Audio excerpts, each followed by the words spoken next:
Hey everybody, it's Lon.TV, and it's time once again for your weekly wrap-up. And this week we're going to take a look at the big electronic shortage going on right now.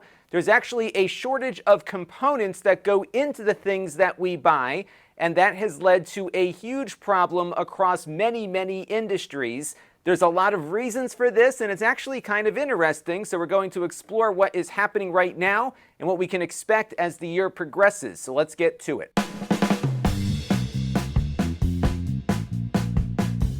Now, what prompted today's topic was the announcement that the Analogue Pocket was getting delayed until October.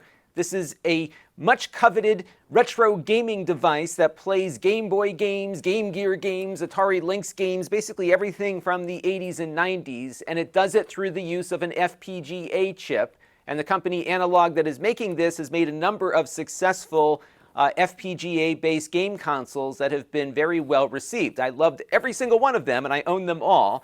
And we have the announcement here up on screen, and they're citing electrical component shortages and logistical issues as to why they can't get this thing shipping on time. And this has become kind of a running theme here on the channel this year because I've had a very hard time getting in the types of things that we usually look at here to review on the channel. A lot of lower cost items, a lot of really cool gadgets from companies you've never heard of before. All of that stuff is almost non-existent right now because it's so hard for these smaller companies to get the components they need to make the devices that they want to sell, and that's hurting the channel in the process. Now, the reason why things are so out of whack right now is that the pandemic has really thrown a wrench in just-in-time forecasting, and that's been the mantra that most international businesses have been working under for decades because global trade has been largely predictable, and if I'm making Sony PlayStation 5s, I'm not going to want to keep all of these components sitting in a warehouse that I have to pay for. I want those components arriving right when I need them. And because of how things can be forecasted, because things generally before the pandemic worked pretty much on a schedule, you would know when you needed to order that chip based on how the raw material markets were doing for silicon, for example. And you could order that chip and know it'll get there right before it needs to go into that console. And you can keep things flowing very efficiently and make more money. It's something people go to school to do, to learn that efficiency. But the pandemic really upended everything, starting with the timing of when it all began. Because as things started to shut down was the time in which China was shut down for the Chinese New Year and was beginning to open back up again. People in international trade often plan months in advance for the Chinese Lunar New Year shutdown because everything pretty much is shut down across the country. And so you build up enough stock to hold yourself over until things reopen.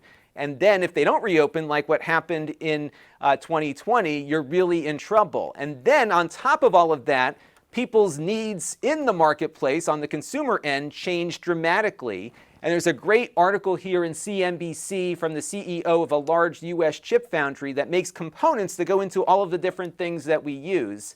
And what he's saying here is that the CPU chips have not been so hard to get, although if you're looking for a Ryzen processor, you might disagree. It's all of the other stuff. And a lot of these foundries were working on 5G components for mobile phones and all of the things that were just kind of driving demand at that point. People weren't buying PCs as much as they had been, and they were predicting that decline of PCs to continue, but the increase in sales for 5G phones to continue going up.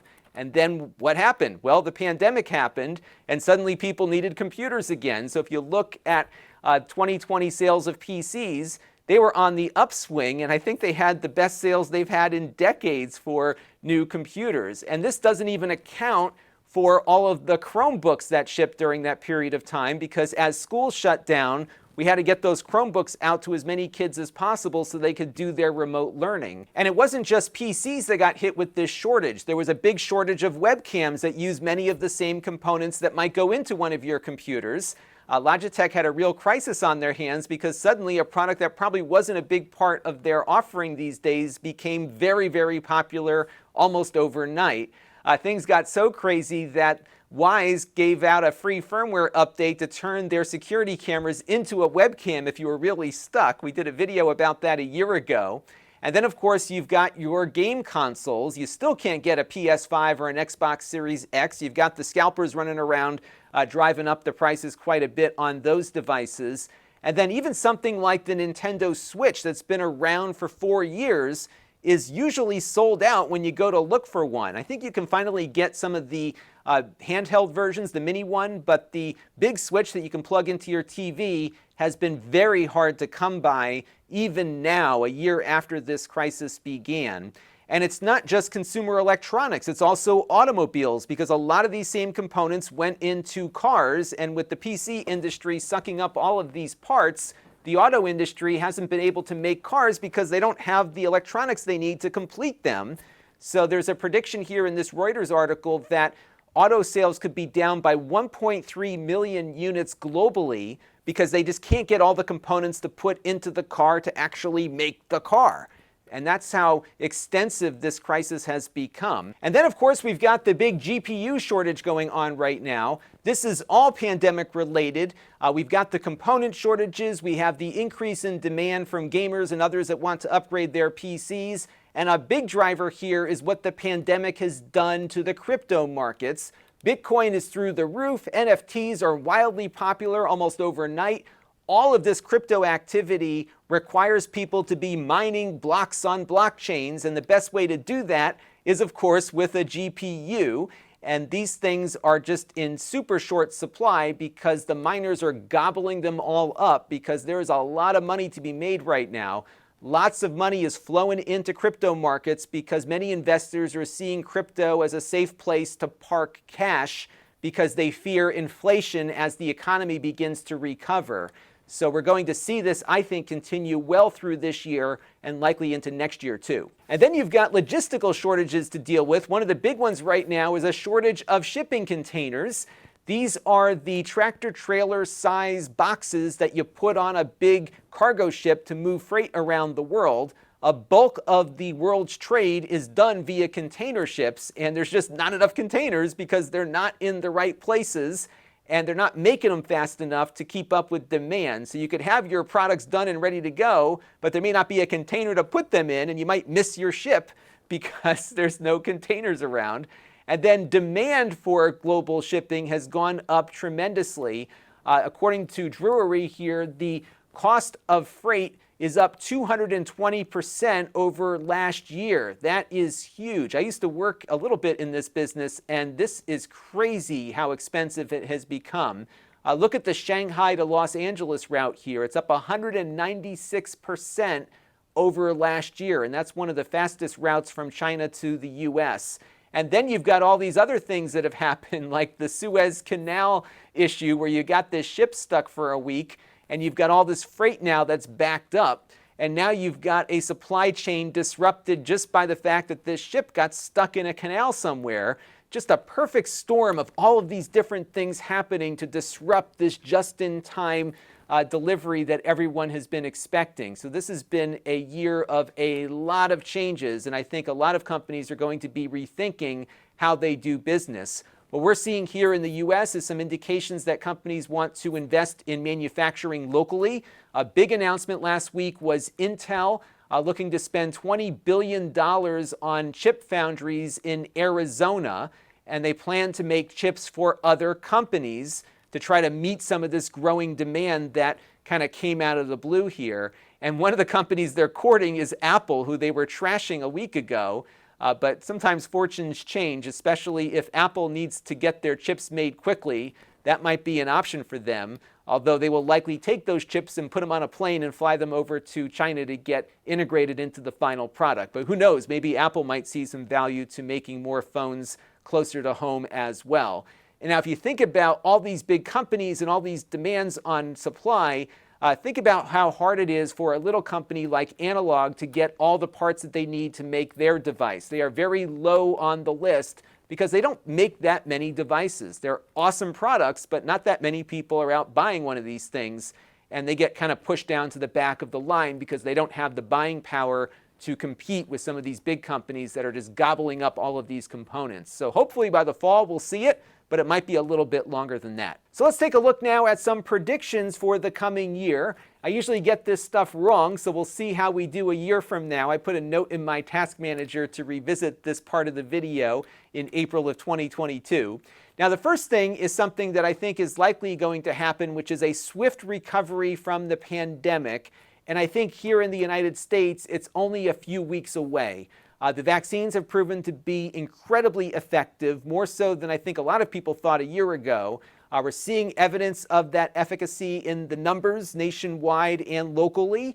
And I think as more and more people get vaccinated and protected, things are going to rebound very quickly. Both my parents are done with both of their shots. They're out and about enjoying doing the things that they couldn't do before. I'm waiting, but we're getting there. I got my first dose of Pfizer a couple of days ago, and my second dose is in about 2 weeks. And as we get more and more people vaccinated, you're going to see things really pick up.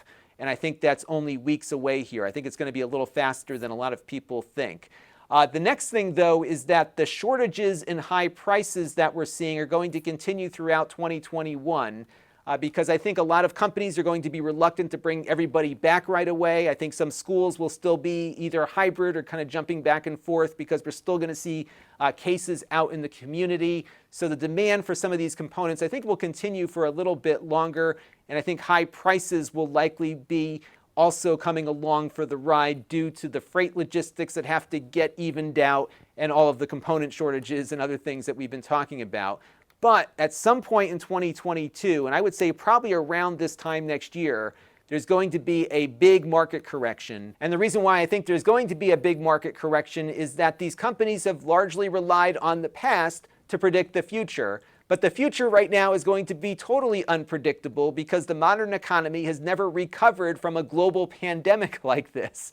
So there's a lot that we don't know, and we don't know whether or not people are going to continue working from home after the pandemic. We know some will, but we don't know how many. I, for one, am looking forward to getting out of the house a little bit more than I have been in the past, and I suspect a lot of other people will too.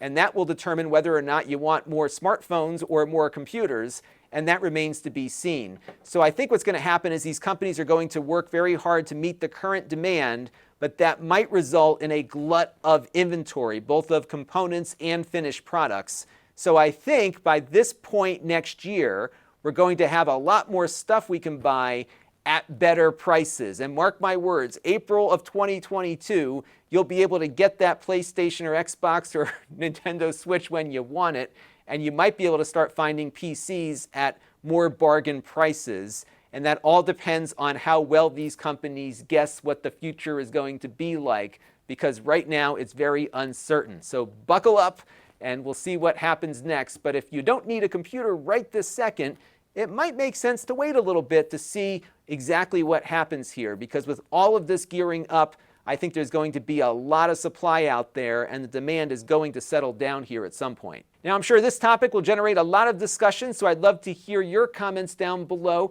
We often hear from people that are in the industries that I'm talking about, so it would be great to get some professional expertise down there too. I'm just reporting on what I see out there, but it'd be great to hear from some people that have more direct experience and knowledge, so I look forward to that discussion. And this week's wrap-up is being brought to you by all of you. That includes 2 super chatters, Travis Rhodes and Thomas Anfang, who contributed during one of my live streams last week. We also have a bunch of supporters to thank who contributed via the YouTube membership program. Some of these might be familiar names too. Mark Dell, Ring Digital TV, Chris Allegretta, Austin Pritchett, Aerotive, Elaine N. And we also have a corrected pronunciation to make from last week. I totally butchered Michelle Lemieux's name last week, who contributed via the donor box page. So hopefully I got it right this week. And if I've ever mangled your name, let me know and I will fix it on an upcoming wrap-up video. Now, if you want to support the channel, you can. You can go to Lon.TV/support and make a monthly or a one-time contribution. We also support Patreon, the YouTube membership program, and Floatplane. We've got a bunch of other channels you can find me on, including my Extras channel, where you can find supplementary content, mini reviews, and unboxings. We've got my podcast, which is an audio version of this show. And then, of course, you can head over to my Amazon shop and follow me there, because I do a lot of stuff on Amazon these days, too. You can engage with the channel with my very infrequent email list at Lon.TV/email. The Facebook group is always a fun place to come to visit with me and other viewers of the show. And then, of course, we've got my store where I sell previously used items for low prices, and I have an email notification every time I add something to the store. We did just sell the Amazon clock on there. People got in on that one real quick. But I still have the folio case for the iPad Pro 11 up there, and we're going to have that projector that we reviewed last week that Brian Parker let us borrow. He's going to have me sell it for him, so that Nebula projector will be up there very shortly with some accessories. So sign up for the email alert, and you'll get notified when anything gets added to that store. And that is going to do it for this week's weekly wrap-up. Please keep those questions and comments coming. I hope you are all safe and healthy, and I will give you a full recap of my vaccine experience once I've had that second shot. So a lot more to come, and we'll have a lot more coming up this week, too. That's going to do it for now. Until next time, this is Lon.TV. Thanks for watching. This channel is brought to you by the Lon.TV supporters, including gold level supporters Chris Allegretta, Tom Albrecht, Mark Bollinger, Sergio Morales, Mark Dell, Jim Gallagher, and Stephen Sue. If you want to help the channel, you can by contributing as little as $1 a month.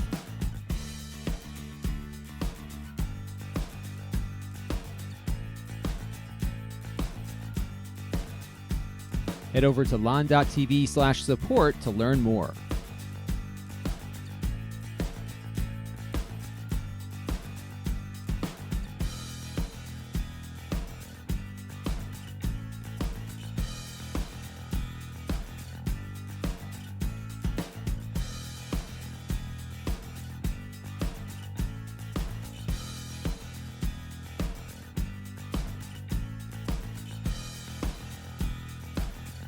And don't forget to subscribe. Visit lon.tv/s.